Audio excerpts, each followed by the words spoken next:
Physics 1 অধ্যায় 10 পৃষ্ঠটান ও সান্দ্রতা। দেখব সংশক্তি বল কাকে বলে। একই পদার্থের অণুর মধ্যে পারস্পরিক আকর্ষণ বলকে সংশক্তি বল বলে। অর্থাৎ একটা পানির অণু আর একটা পানির অণু সাথে যে আকর্ষণ বল সেটাকে সংশক্তি বল বলে। আর আসঞ্জন বল কাকে বলে। বিভিন্ন পদার্থের অণুর ভিতর অণুর ভিতর পারস্পরিক আকর্ষণ বলকে আসঞ্জন বল বলে। অর্থাৎ একটা কাচের জারের মধ্যে পানি রাখা হয়, তাহলে পানির অণুর সাথে কাচের জারের অণুর যে আকর্ষণ সেটাকে আসঞ্জন বল বলে। এখন আমরা দেখব পৃষ্ঠটান, পৃষ্ঠশক্তি, স্পর্শকোণের সংজ্ঞা ইত্যাদি ইত্যাদি। এগুলো পৃষ্ঠটান কাকে বলে বা সারফেস টেনশন কাকে বলে। কোনো তরল পদার্থের ওপর একটি সরলরেখা কল্পনা করলে এর একক দৈর্ঘ্য লম্ব বরাবর যে স্পর্শক বল তরলে অনুভূত হয় তাকে পৃষ্ঠটান বলে। এটি বলা যায় তরলের পৃষ্ঠতলে প্রতি একক দৈর্ঘ্যের ওপর এটা যদি তরল হয়, তরলের পৃষ্ঠতলের প্রতি একক দৈর্ঘ্য হয়, এর ওপর যে স্পর্শক বল এর মানকে, যে এর ওপর প্রযুক্ত বা অনুভূত স্পর্শক বলের মানকে পৃষ্ঠটান বলে। পৃষ্ঠটানকে টি দ্বারা প্রকাশ করা হয়। আর এই দুপাশে, আর এখানে বলা হয়েছে এ বি এর পৃষ্ঠটান দুই পাশে হবে, একটা হলো এই সাইডে পৃষ্ঠটান, এই সাইডে পৃষ্ঠটান, এই জন্য এটা স্থিতিশীল অবস্থায় থাকবে। আর এল দৈর্ঘ্য বরাবর এফ বল প্রযুক্ত হয়েছে। এটা যদি এল দৈর্ঘ্য হয় তাহলে এখানে এফ প্রযুক্ত বল হবে, অর্থাৎ একক দৈর্ঘ্য বরাবর যে প্রযুক্ত বল হবে সেটা হলো এফ বাই এল। সুতরাং পৃষ্ঠটা হলো বল বাই দৈর্ঘ্য এফ বাই এল। আর এখানে 2L দেওয়ার কারণ হলো এখানেও একটা পৃষ্ঠ আছে, এই সাইডেও আর একটা পৃষ্ঠ আছে, এই সাইডেও একটা পৃষ্ঠ আছে, এই সাইডেও আর একটা পৃষ্ঠ আছে। এটার একক হলো নিউটন পার মিটার। আর এটার মাত্রা হলো m/T²। আর পৃষ্ঠটান কোনো তরলকে সংশোধিত করে এবং ক্ষেত্রফল বাড়ানো বা কমানোর চেষ্টা প্রতিরোধ করে। এটা হলো পৃষ্ঠটানের ক্ষমতা বা প্রয়োজনীয়তা বলতে পারো। পৃষ্ঠশক্তি কাকে বলে।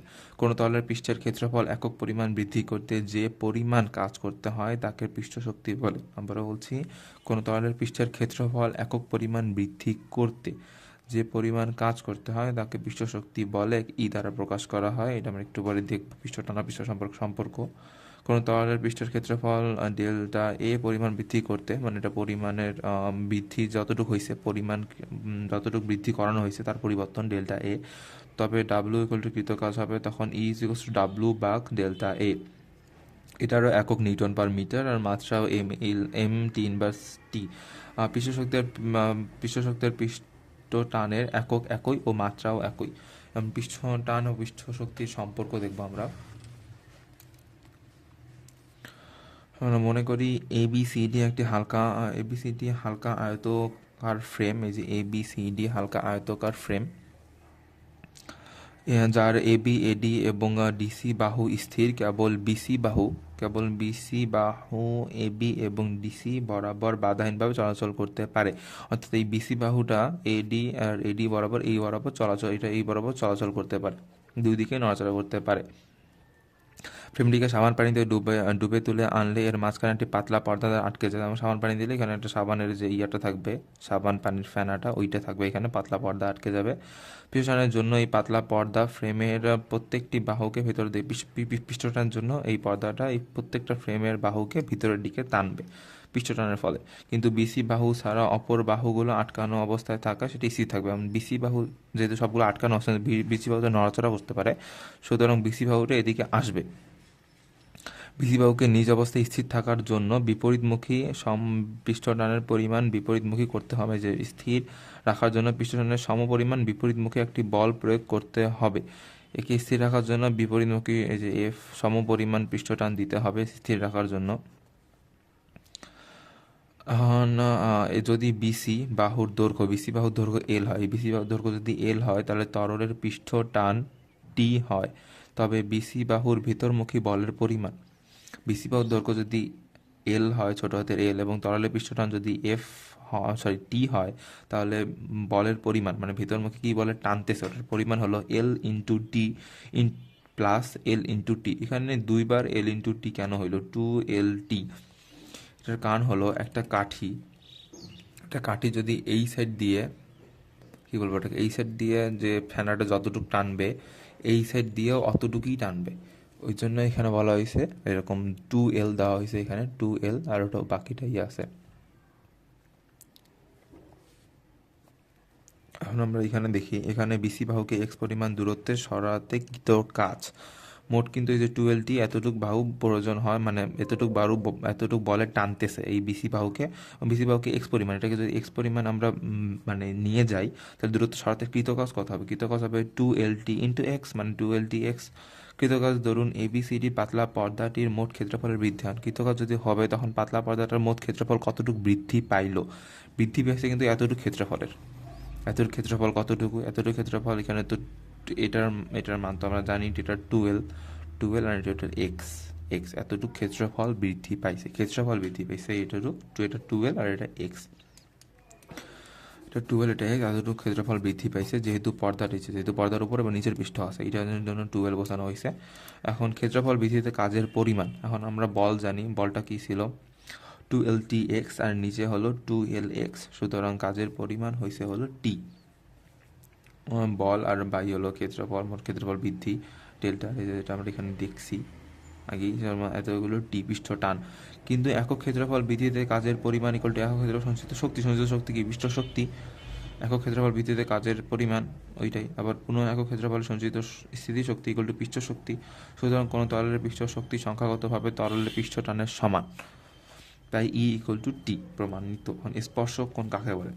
কোনো তরলের মধ্যে যদি কঠিন পদার্থ ডুবানো থাকে তবে তরল এবং কঠিনের সংযোগস্থলে তরলের অভ্যন্তরে যে কোণ উৎপন্ন করে তাকে স্পর্শকোণ বলে। আবার বলতেছি, কোনো তরলের মধ্যে যদি কঠিন পদার্থ ডুবানো থাকে,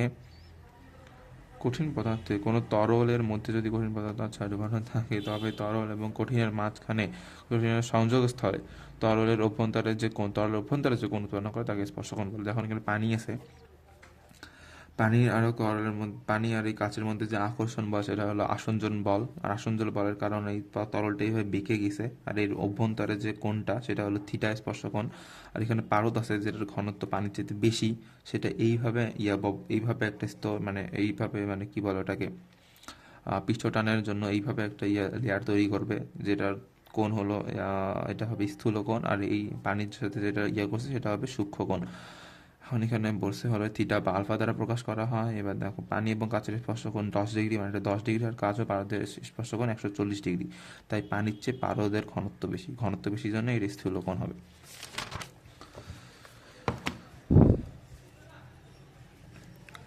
এখন আমরা দেখবো হলো কৌশিকতা এবং কৌশিক তত্ত্ব কাকে বলে।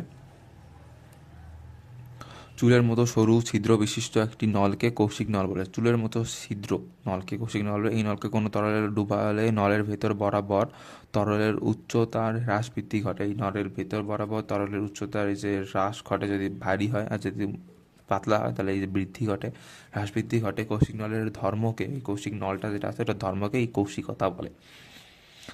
এবার আমরা দেখবো কৌশিক নলের যে স্পর্শকোণ 90-এর চেয়ে বেশি, 90-এর চেয়ে ছোট, সেটা হলো এখানে, আর স্পর্শকোণ 90-এর চেয়ে বড়, সেটা হলো এখানে, কারণ এটা নেমে গেছে, আর এটা হ্রাস করছে, আর এটা বৃদ্ধি পাইছে কারণ এটা ঘনত্ব বেশি। এবার কৌশিক তত্ত্ব কি বলে সেটা দেখবো আমরা। মনে করি আর ব্যাসার্ধের কৌশিক নল, এই যে আমরা এখান থেকে কৌশিক তত্ত্ব প্রমাণ করব। এখানে কি কি বলা আছে? মনে করি আর ব্যাসার্ধের কৌশিক নলকে, এটার ব্যাসার্ধ হলো আর, এই কৌশিক নলটার, আর ব্যাসার্ধের কৌশিক নলকে পানির মধ্যে ডুবানো হলে কৌশিক নলের ভেতরে দিয়ে পানি এই উচ্চতা ওঠে, যেখান থেকে এই উচ্চতায় পানি উঠছে, পানি ওঠে, এবং থিটা হলো পানি এবং কাচের স্পর্শকোণ, এই যে পানি এবং কাচের স্পর্শকোণ এইটা, এবং তরলের পৃষ্ঠটান, টি হলো তরলের পৃষ্ঠটান, আর রো হলো তরলের ঘনত্ব, এইচ কৌশিক নলের বাহিরে তরল তল থেকে নলের ভেতরের তরলের নিম্ন প্রান্ত পর্যন্ত উচ্চতা। এইচ কি? কৌশিক নলের বাহিরের তল থেকে ভেতরের তরল নিম্নতম উচ্চতা, মানে এখান থেকে এই উচ্চতাটা এইচ। কৌশিক স্পর্শক বরাবর ভেতরের দিকে 2 পাই আর টি বল অনুভূত হয়। এখানে যে বলটা আছে সেটা হলো 2 পাই আর টি। নিউটনের তৃতীয় সূত্র অনুসারে দেওয়ালের তরলের ওপরের বিপরীত বাইরের দিক সমান, মানে ভিতরের দিকেও একই বল প্রয়োগ করা হবে। এই 2 পাই আর টি বলের বিভাজনে খাড়া ওপরের দিকে এত 2 পাই আর টি কস থিটা এবং আনুভূমিক দিকে এত 2 পাই আর টি সাইন থিটা অনুভবে উপাংশ নলের দুই প্রান্তের বিপরীতে ক্রিয়াশীল করে কাজে ইত্যাদি ঊর্ধ্বমুখী উপাংশ এত বা কৌশিক নলের ভিতরে দেওয়া হলে আর 2π/r/t cos θ কৌশিক নলের মধ্যে তরল স্তম্ভের ওজন এই 2πr θ, মানে এখানে যেটা mg তো ওইটাই হবে। আর তাহলে ওটা তরল ওজন করতে mg, আর m এর ক্ষেত্রে আমরা জানি ρ = m/v, অর্থাৎ m = ρv, অর্থাৎ v m এর ক্ষেত্রে আমরা ভিরো লিখতে পারি। আমি এখানে একটা যেটা দেখাই দিতেছি ক্ষেত্রে যেখানে এখানে কি ধরে নিছে, এই যে আমাদের যেটা এটার কৌশিক নলের যে এখান থেকে যে ব্যাসার্ধটা আছে, এটা যদি একটা কৌশিক নল হয়, ব্যাসার্ধটা আছে সেটা ধরে নিচ্ছে আর এবং আমাদের কৌশিক যে স্পর্শক কোণটা তৈরি করে এই যে তরলের সাথে,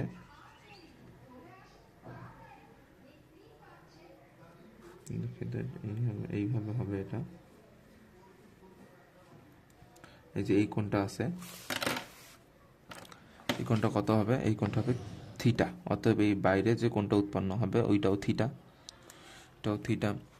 এখন আমরা এই যে এইটা দেখব, এখানে যে বলটা যেটা আকর্ষণ করতেছে এখানে, এই বলটা, এই যে এটা হলো পৃষ্ঠটানের বল, এখান থেকে এটা পৃষ্ঠটানের বল, আর পৃষ্ঠটানের বলটা কত বলে আকর্ষণ করতেছে, এখন পৃষ্ঠটানের বল হলো টি, আর এর কত, পরিধি কত, এটার পরিধি কত, এটা যদি আর হয় তাহলে এর পরিধিটা হলো 2πr, অতএব এটাকে আমরা লিখতে পারি 2πr/t, 2πr/t বলে কি করতেছে, এটা আকর্ষণ করতেছে, মানে এখানেও একই বল, তার মানে এদিকে 2πr হলে এখানেও 2πr/t আই লিখতেছি কেন আমি, 2πr/t এত পৃষ্ঠটানের মধ্যে আছে। এখন আমরা এই যে অভিলম্ব বরাবর, এই বরাবর যে কি বলে এটাকে, এখানে দেখা আছে যে খাড়া টি বলের বিভাজন, খাড়া উপরের দিকে এত এবং আনুভূমিক দিকে এত, উপাংশ বিপরীত দিকে এত। উপরের দিকে যে বলটা কাজ করতেছে সেটা কত, আমরা যদি এটার উপাংশ কত, এটা যদি 2πr/t হয়, আমরা যদি এখানে দাগটা নিই, এটা যদি থিটা কোণ হয় তাহলে এটা কত হবে, এটা অবভিয়াসলি যে থিটা কোণের সাথে আছে, থিটা কোণের বিপরীতে যেটা থাকবে ওইটা আলাদা, থিটা কোণের সাথেই আছে, এটা কত হবে 2πr/t cos, যে থিটা আছে যেহেতু cos θ, 2πr/t cos θ, এটা এখানে বলছে, এইটার হবে 2πr/t cos θ। আর এখন আমরা আয়তনটা, এখানে যেটা আয়তন আছে এইটা বের করবো, আয়তনটা মোট কত, আয়তনটা হয়তো এখানে যদি আমরা দিতাম, মানে এখানে কি বলে এই পাত্রটা, তাহলে এখান থেকে উঠছে হলো এই উচ্চতায় উঠছে, তাহলে আয়তন কত হবে, আয়তন হবে যে এটার পরিধি হলো 2πr, আর উপরে হচ্ছে এটার ক্ষেত্রফল হলো πr², এই যেটা আমরা যদি ধরি এর ক্ষেত্রে πr², তাহলে এতটুকু, এই যে এতটুকু উঠছে, এটা আমি করে দেখাই, একটু বড় করে দেখাই, এখান থেকে যদি আমরা এইভাবে নিই, তাহলে এই যে এটা এখানে আসে, এটা এখানে আসে, এতটুকু উচ্চতা কত, এই যে আমরা এতটুকু উচ্চতা করতেছি, হলো এতটুকু পর্যন্ত, যতটুকু উঠছে এটা হতো এতটুকু পর্যন্ত হলো তাহলে আমরা এটার ক্ষেত্রফল যদি বের করতে চাই তাহলে πr², এতটুকু ক্ষেত্রফল হয়ে গেল। এতটুকু ক্ষেত্রফল বলতে এখানে দেখো একটা অর্ধগোলক হয়েছে, এইটা একটা অর্ধগোলক। এখন আমরা অর্ধগোলকের এখানে কত, এটা আর, এখানেও আর, অর্ধগোলক প্লাস দিলাম, মোট ক্ষেত্রফল বের করতে হবে, মানে এতটুকুর ক্ষেত্রফল কত, এতটুকুর ক্ষেত্রফল আমাদের বের করতে হবে, এতটুকু ক্ষেত্রফল। এখন এটা যদি আমরা মোট ক্ষেত্রফল দেখি তাহলে মোট ক্ষেত্রফল হবে তোমার আর, মোট ক্ষেত্রফল আর, আর এই পেশে আর, তাহলে πr², মোট ক্ষেত্রফল πr²। আর যদি আমরা এটা দেখি, মানে এটুকুর ক্ষেত্রফল দেখি, তাহলে এখানে যদি πr² হয় তাহলে এটা কত হবে, এটা হবে πr², আর যেটা উচ্চতাটা আর, সুতরাং πr² আর, এখন মাইনাস করা লাগবে এতটুকুর ক্ষেত্রফল। আমরা জানি কি একটা গোলকের ক্ষেত্রফল কত, 1/4/3πr³, কিন্তু এখানে অর্ধেক আছে, সুতরাং হাফ দেওয়া লাগবে, এখানে তো হাফ দেওয়া লাগবে, 1/2 × 4/3πr³, এইটা হলো এতটুকু ক্ষেত্রফল, যেটা মাইনাস করা লাগবে এখান থেকে, হাফ দিচ্ছি কারণ এটা অর্ধগোলক এই জন্য। এখন দেখো তাহলে কত ক্ষেত্রফল আসে, πr² প্লাস এখান থেকে যদি আমি এখান থেকে গুণ করি তাহলে হলো πr³, আর এখানে 2 কাটা গেলে -2/3πr³, πr² -2/3, এটা কত হয় 1πr³ যদি কমন নিই আমরা গুলো, এই 3 থেকে 1 মাইনাস এত 1 মাইনাস 2/3 যদি করা লাগে, এখন পাই আর কিউব কমন 1 মাইনাস 2/3, তাহলে পাই আর স্কোয়ার এইচ প্লাস 3, তাহলে কত হয় এখানে, এইটা যদি আমরা করি আগে এখানে, তাহলে আসবে হলো 3, নিচে 3, নিচে উপরে 3 মাইনাস 2 মানে 1 পাই আর কিউব, পাই আর কিউব, এটা আসলো এখানে 1 পাই আর কিউব এত। এটা হলো মোট ক্ষেত্রফল। আর কমন নিলে তো আসবে কত, পাই আর স্কোয়ার, যদি কমন নেই তাহলে এইচ প্লাস 1/3 আর এইটা আসবে, এইটা এখানে পাইছে, এই যে মোট আয়তনটা পাইছে পাই আর স্কোয়ার প্লাস এইচ ইন্টু 1/3 আর। এখন এখানে এখন এই লাইনে আসা যাক। এখন হলো ভি এর সমীকরণে, ভি 1 নম্বর সমীকরণে ভি এর মান বসাই। 1 নম্বর সমীকরণ কোনটা ছিল আমাদের, 1 নম্বর সমীকরণ এইটা ছিল যে 2 পাই আর T cos theta is equals to V rho G. V rho G মানে এই উপরে যে টানটা থাকবে এটা নিচের মধ্যে যেহেতু এমজি বলে অভিকর্ষণ বল টানতেছে, সুতরাং ওইটা সমান। তো এখানে ভি এর জায়গায় আয়তনটা ওইটা বসাই দেবো আমরা। সুতরাং আমার জায়গায় বসে পাই ইকুয়ালটা এত ভি এর সমীকরণ, 1 নং সমীকরণ বসে পাই ভি এর মান। তো এটা পেয়ে গেছে। এখন টি সমান কত, এখন টিটাকে বাকিগুলো ওই পেশে পাঠিয়ে দিলাম, এত হয়ে গেল। এখন এখানে পাই আর পাই আর কাটা যাবে, তার মানে আর থাকবে, যেহেতু আর স্কোয়ার এখানে ছিল, তার মানে এখন দেখো আর এইচের তুলনায় আর প্রচুর পরিমাণ ছোট, কারণ আরটা হলো কৌশিক নলের, আরটা হলো কৌশিক নল। আর কৌশিক নলের কি, কৌশিক নল কাকে বলে, চুলের মতো সরু ছিদ্র বিশিষ্ট নলকে কৌশিক নল বলে, মানে চুলের মতো সরু ছিদ্র, মানে এইটার পান প্রচুর। সুতরাং এই আরটা যেহেতু ছোট, সুতরাং আমরা লিখতে পারি r/3কে উপেক্ষা করা যায়। এই যে r/3 যেটা আছে এটাকে আমরা উপেক্ষা করতে পারি, r/3কে উপেক্ষা করা যায়। তখন r/3টা বাদ দিলে তাহলে কি থাকবে, তাহলে থাকবে হলো এইচ রো জি, আর হলো এই যে আরটা আছে আর, নিচে 2 cos থিটা। এখন বিশুদ্ধ পানি এবং কাচের মধ্যকার স্পর্শকোণ প্রায় প্রায় 0 ডিগ্রির সমান। প্রায় 0 ডিগ্রি মানে cos 0 ডিগ্রির মান কত, 1। সুতরাং আমরা সমতুল্য 1 লিখতে পারি। ধরা ধরা তাহলে 1 লিখলে কী হয়, পৃষ্ঠটান cos 0 to 1 হবে, তাহলে এইচ রো জি আর ইকুয়াল টু 2। এইটাই হলো কৌশিকতা তত্ত্ব বা পৃষ্ঠটানের সমীকরণ বলতে পারি আমরা। এটা এন্ড এখানে। এখন আমরা সান্দ্রতা কাকে বলে, সান্দ্রতা বা ভিসকোসিটি, যে কারণে পরিবাহী পদার্থের বিভিন্ন স্তরের মধ্যে আপেক্ষিক গতি বাধাপ্রাপ্ত হয় তাকে সান্দ্রতা বলে। বিভিন্ন স্তরের মধ্যে আপেক্ষিক গতি বাধাপ্রাপ্ত হয়, যেমন আমরা ঘর্ষণ বলের সংখ্যা পড়েছি ওইটাই এখানে, বাট সান্দ্রতা প্রবাহী বলের জন্য, বায়বীয় পদার্থের জন্য, বায়বীয় পদার্থের জন্য, তরল পদার্থের জন্য সান্দ্রতা কাজ করে, আর কঠিন পদার্থের জন্য ঘর্ষণ বল কাজ করে। এখানে যেমন এখানে পানির সম্পূর্ণ পানির নদী, এখানে যে V1 বেগে যদি যায় পানি, উপরের যে লেয়ারটা আছে সেটা এটার জন্য বাধা হবে, সেটা V2, সরি এটা উপর বাধা কম পাবে, সুতরাং এটা V2-তে যাবে। আর তার উপরের যে লেয়ারটা আছে ওটা আরও জোরে যাবে, কারণ এইটার সাথে সম্পৃক্ত না, ওটা এটার সাথে এটা সম্পৃক্ত, মানে এটার চেয়ে এটা জোরে আরও বেশি যাবে। যত নিচে যাবে তত এটার বেগ কমবে, আর উপরে যখন যাবে তখন উপরে পানিটা ফ্লো হবে। ওই জন্য আমরা দেখি নদীর পানির উপর থেকে উপরে কিছু ভাসমান হলে ওটা নদীর পানিতে বহমান বেশি, খুব তাড়াতাড়ি হয়। আর যদি নিচে পড়ে সেটা বহমান খুব কম গতিতে হয়, কারণ নিচের পানিগুলো কম চলাচল করে।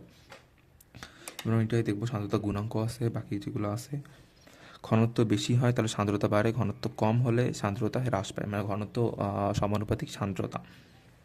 সান্দ্রতার সহগ কাকে বলে বা কোএফিসিয়েন্ট অফ ভিসকোসিটি, একক বেগ অবক্রম বজায় থাকা অবস্থায়, মানে একক বেগ অবক্রম অবস্থায় প্রবাহী দুটি স্তরের মধ্যে প্রতি একক ক্ষেত্রফলের উপর পরিমাণ সান্দ্র বল স্পর্শক বলের ক্রিয়া করে, সান্দ্র বল স্পর্শক বরাবর ক্রিয়া করে, স্পর্শক বরাবর ক্রিয়া করে, এটাকে সান্দ্রতা গুণাঙ্ক বলে। একক ক্ষেত্রফলের যে পরিমাণ সান্দ্রতা বল স্পর্শক বরাবর ক্রিয়া করে তাকে সান্দ্রতা গুণাঙ্ক বলে। একে ইটা দ্বারা প্রকাশ করা হয়, সান্দ্রতা গুণাঙ্ককে ইটা দ্বারা প্রকাশ করা হয়। সান্দ্রতা গুণাঙ্ক কি কেমনে মনে করি, প্রবাহের পদার্থ দুটির পার্থক্য হলো ওয়াই এবং ওয়াই প্লাস ডিওয়াই হলো পার্থক্য সমষ্টি, এবং বেগের পার্থক্য হলো ভি, একটাতে ভি আর একটাতে পার্থক্য যদি আমরা ধরি ভি প্লাস ডিওয়াই। এই যে এটাতে ভি প্লাস ডিওয়াই, এটাতে ওয়াই হলে এটাতে ওয়াই প্লাস ডিওয়াই সব ছোট্ট পার্থক্য, এটা বোঝাইছে ক্ষুদ্র পার্থক্য। অর্থাৎ বেগের পার্থক্য দুইটাকে মাইনাস করলে ডিভি, আর দূরত্বের পার্থক্য দুইটাকে মাইনাস করলে ডিওয়াই থাকবে। আমরা বেগের অতিক্রম বা এটাকে আমরা বেগের নতি বলতে পারি, সেটা হলো ডিভি/ডিওয়াই। এই ওয়াই দূরত্বটা যত বাড়বে বেগটা তত বাড়বে, সমানুপাতিক সম্পর্ক বলতে পারি আমরা। অতএব যদি ক্ষেত্রফল এ হয়, এই যে এটার ক্ষেত্রফল যদি এ হয় তাহলে সান্দ্র বল এফ, মানে কত বলে আকর্ষণ করবে তবে এটা সমানুপাতিক। এই যদি বাড়ে আকর্ষণটা আস্তে আস্তে কমবে, যদি হয় মানে কী বলে কম হয় তাহলে আকর্ষণটা বাড়বে, বেশি হবে অবশ্যই। একটা ছোট্ট জিনিসকে তুমি যত টানতে পারবে, একটা বড় জিনিস কত টানতে পারবে না তুমি। আর আকর্ষণ বল ওটা ফিক্স, পানির জন্য পানির আকর্ষণ বল ফিক্স, ওটাকে আমরা কী বলি আমরা কি ওটা সংশক্তি বল বলা হয়। কিন্তু এফের সাথে এই দূরত্বের এটা হলো ব্যস্তানুপাতিক, এটা হলো সমানুপাতিক সম্পর্কই আছে। সুতরাং আমরা যদি এখন দুইটাকে কম্বাইন করলে এফ সমানুপাতিক এ ইন্টু ডিভি বাই ডিওয়াই এবং সমানুপাতিক সূচনা তুলে দিতে চাই তাহলে ইটা আসবে। এখানে ইটা হলো সান্দ্রতার সহগ, যেটাকে আমরা সান্দ্রতা গুণাঙ্ক বলি ইটা। আর ইটার সহগ বের করতে হলো, ইটার সহগ হলো N eta equal to F by A, মানে এটাকে আমরা এই সাইডে আনছি এফ এ বাই এ আনছি, আর ডিভি বাই ডিওয়াই ভাগ ডিভি বাই ডিওয়াই। সেই পদ্ধতিতে একক হলো newton second per metre square. একে পয়জো বলা হয়। আর ইটার মাত্রা হলো M L inverse T inverse, এটা হলো ইটার মাত্রা। আর এখানে কিছু সান্দ্রতার দেওয়া আছে, কি বলে ওটাকে, সান্দ্রতার প্রয়োজনীয়তা দেওয়া আছে। সান্দ্রতার হলো পানির ওপর নৌযানে চলাচলের ক্ষেত্রে, মোটর গাড়ি এবং বিমানের বায়ুজনিত চলাচলের ক্ষেত্রে, প্রবাহী পদার্থ বহনকারী পাইপলাইনের জন্য, আর কলমের কালি প্রস্তুতকরণে, মানবদেহে রক্ত সংবহন তন্ত্রের জন্য সান্দ্রতার ভূমিকা বেশি আছে।